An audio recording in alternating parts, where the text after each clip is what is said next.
So I did deliveries yesterday also, which for me was Friday. And it wasn't too bad.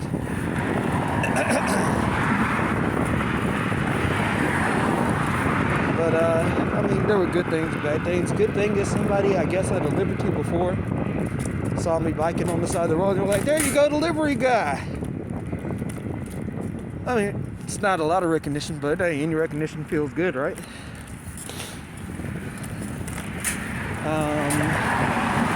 Had a pretty good run. I have a recurring thing that keeps happening though.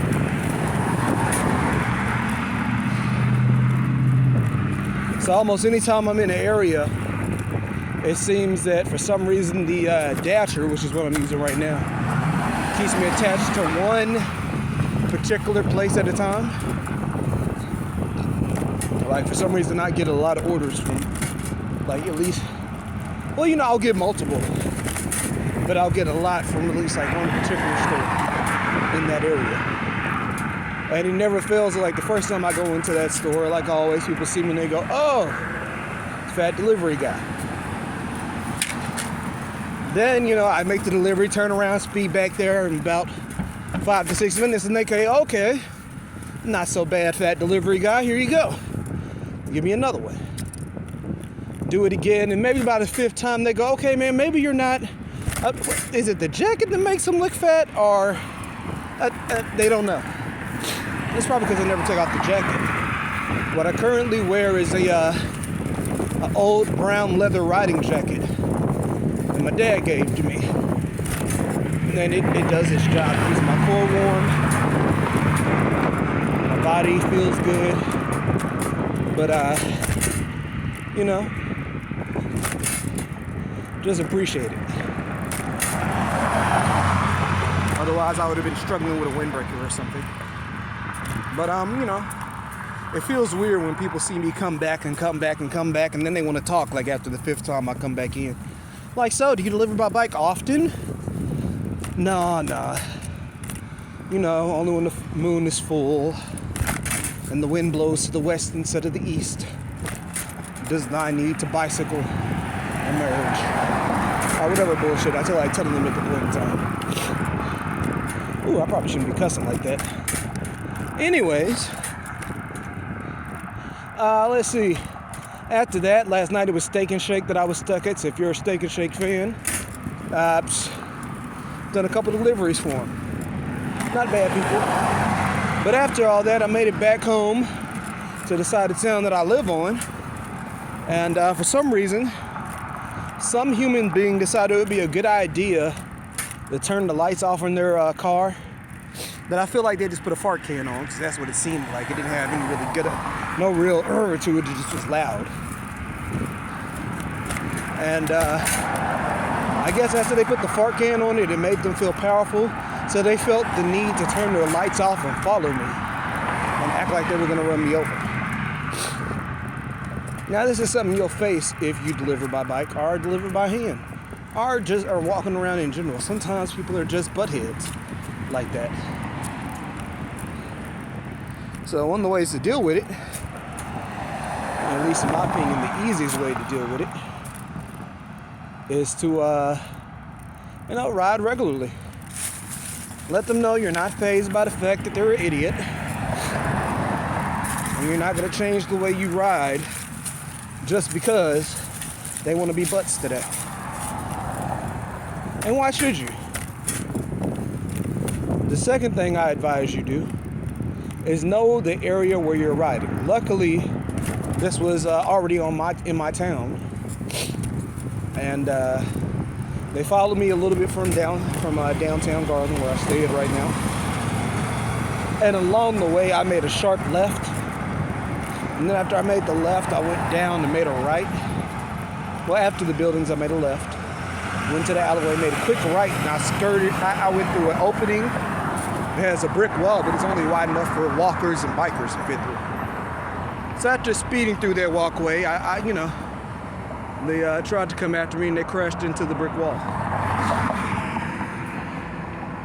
Now, I'm not saying, you should do that to everybody, but did I feel a sense of accomplishment after they slammed into the brick wall? Yes. Because otherwise, I mean, there was no reason for you to be a total butthead like that. You could have just left me alone, but they slammed it to the wall. I went to the end of the alley, popped back out the other side. It was basically staring at the back of their car, trying to make this awkward 3-point turn. See how it's fixed. I could sat there and laughed for a little while. I hopped back on my bike and made my way home. Be weird as well. There's a lot to be said.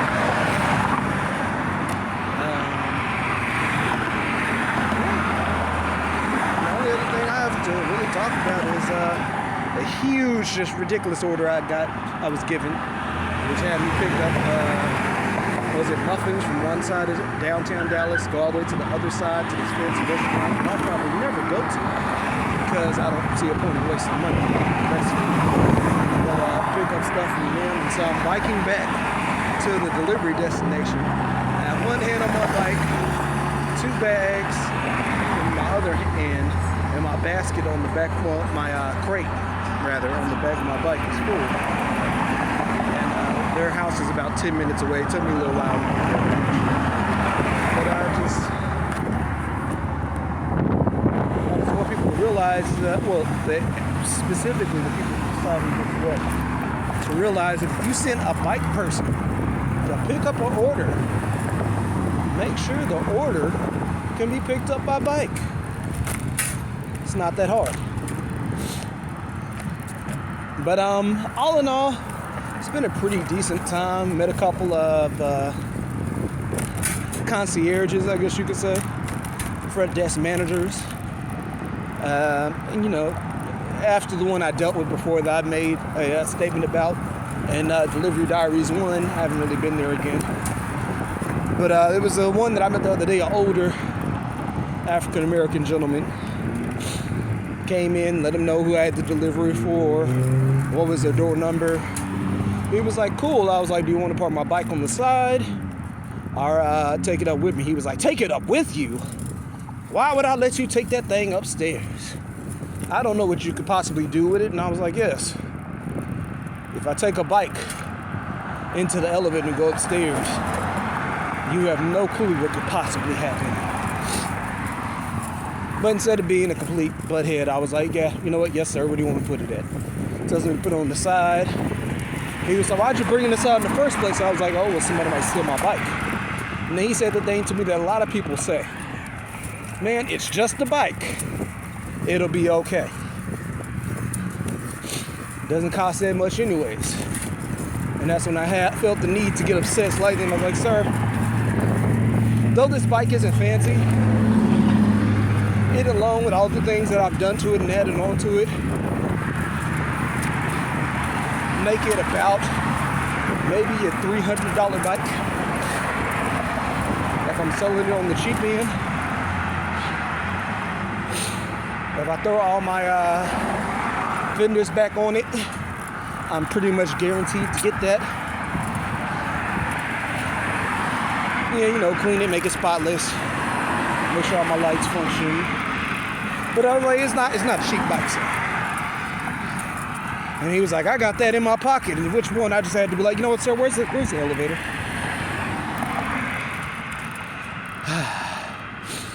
Oh, man. This is why I ride out to the train station instead of taking the bus. Gives me a second to let all my endorphins kick in. Whew.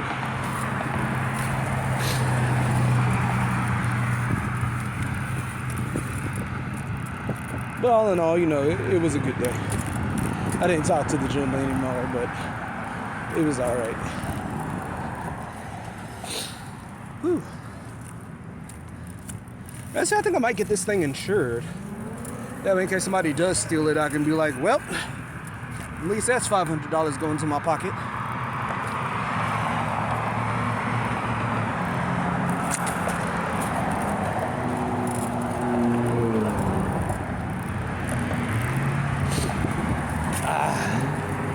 But all in all, like I said, it's pretty good. I can't complain too much.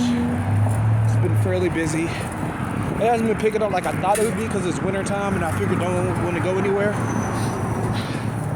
But bit by bit, that'll probably change. Whew. All right, I'll probably do a couple more videos when I'm downtown. Right now, instead of focusing my breath on speaking, I'm focused on getting there.